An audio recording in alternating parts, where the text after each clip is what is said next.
Welcome to the Spiritual Artist Podcast. This is Chris Miller.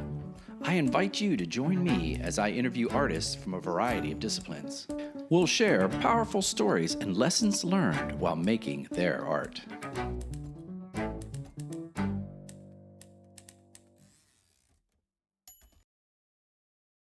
Good day, spiritual artists. This is Chris Miller, the host of the podcast, the Spiritual Artist Podcast, and I am here to talk to you about a technique that I have used, goes along with my book, and I talk about it in my book in a chapter called Mark Makers. My book is basically about discovering the creative DNA, what is unique to you. I believe that we are all totally unique, individualized expressions of spirit. And as such, we need to uncover who we are. And a great way to do that, obviously, is in the studio. That is the goal, is to uncover who you are in your art. What does that mean? That means that you're not supposed to imitate other artists. You're not supposed to go out there and look at what other people are doing and do it. How do I get there? I use a technique called Asemic Writing. It is sort of like repetitions or singing notes back and forth, doing the note scale as a musician. It is the basis to being an artist. Sometimes we have to go all the way back to when we were children. So I wanted to share this wonderful book with you. It is by Viktor Lowenfeld and Lambert Brittain. It's called Creative and Mental Growth. This is a textbook about the process of development, psychological development of humans. And he spends a great deal of time, both of these writers talk about how do we develop artistically? What are the stages of an artist? If you remember, when you're really, really little, a very small child, they just scribble. They scribble and make marks. It's an internal technique, and they just make marks with no thought of what they mean or what other people should perceive them as.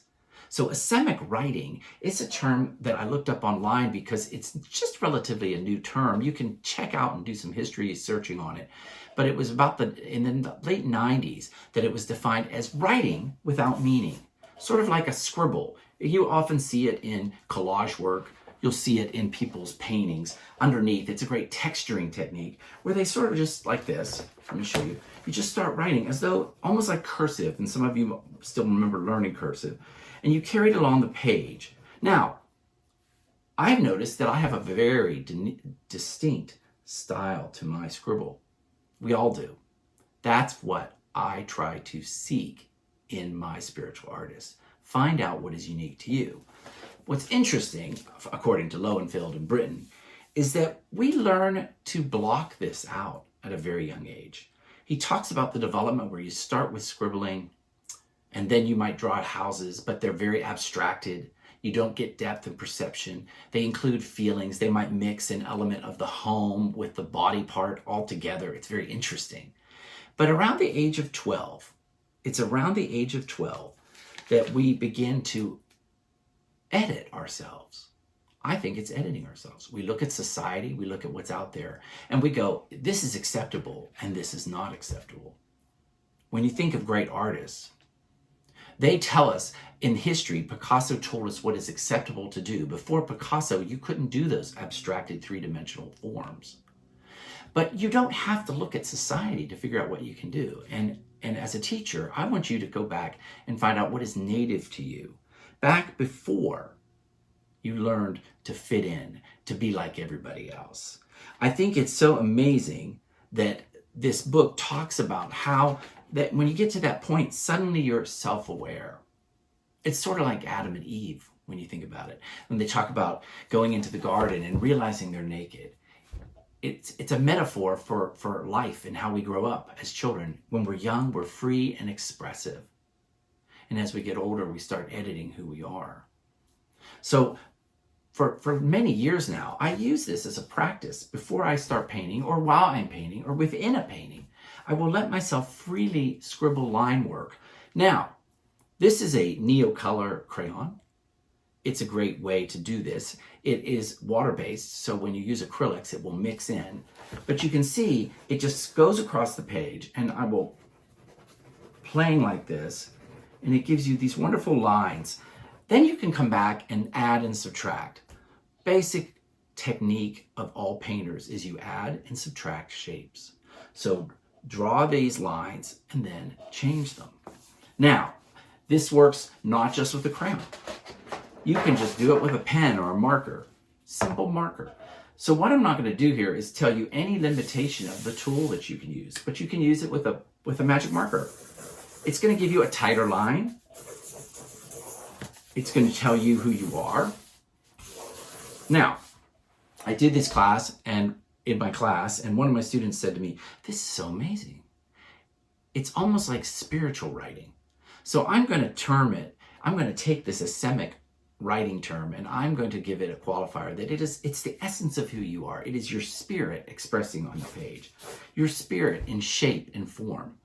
And the challenge here is to let it fly and let it go and not hold it back, to not look at the person next to you. If you try this exercise in your art group, do not look at other people's paper. Do not do that. This is internal expressing out.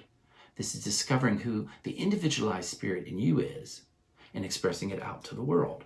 Likewise, if you want broader technique, something a little different, you can use a brush. You know, there's no limit to this. And you can brush, use different colors and paint it in and just feel how the brush hits the paper. And if you think of some of these wonderful painters like Basquiat, how their painting has such freedom. And for me, my work has started out very stiff. And as I get older, I'm trying to make it looser and looser and more like a child, more at play, more free, more who I am, my unique creative DNA. So you can try this technique with rulers, brayers, with your hands, with your fingers. There is no limit to what you can do with this technique. And you will find that it is a wonderful starting point on any painting. All you do is get a blank canvas, maybe hit it with a color, give it some background color, or maybe not. Let some of that natural canvas flow through, come through, and start doing line work. Now, people call this term mark making, and the artist world calls it mark making, and it is a form of art making. Mark making, I'm sorry. It is a form of mark making. You are looking at marks that are native to you. Do you gravitate towards curve? Do you like straight lines? Do you like balance? Do you like circles? Do you like squares? Do you like organic shapes? Do you like things that look like nature? Those are all things you can discover with Semic writing as a starting point. So what I'd like to do is ask you to follow this channel for more information about how to discover your spiritual artist. There will be other videos like this. You can listen to podcast interviews where I interview other artists about their process and learn how to be a spiritual artist. I'm also putting together online classes, so if you're interested, go to Spiritual Artist Today and fill out the form and say, I'm interested in classes, and I will put you on the mailing list for the next upcoming class so that you can learn techniques like this to uncover who you are as a spiritual artist. So thanks again for checking in on the Spiritual Artist Today. Go up there, bookmark right now on YouTube, bookmark this so you can get more update. You'll know when I have new releases. Talk to you soon, and be creative.